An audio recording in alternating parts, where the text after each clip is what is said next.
récit de la rencontre entre Abraham et Dieu qui vient chez lui, tel que raconté en Genèse 18, Abraham n'est pas seul dans cette histoire.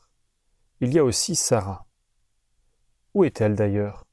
C'est la question que les trois hommes posent à Abraham. En effet, il aurait été normal qu'elle accueille aussi ses visiteurs.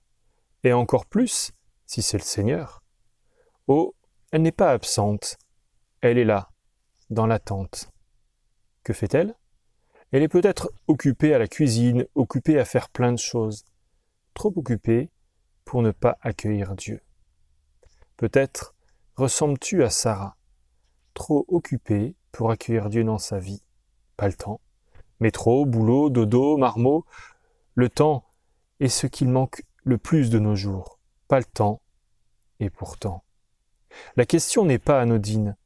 Le Seigneur est aussi là pour Sarah, et peut-être même d'abord pour elle. C'est à elle qu'il veut parler.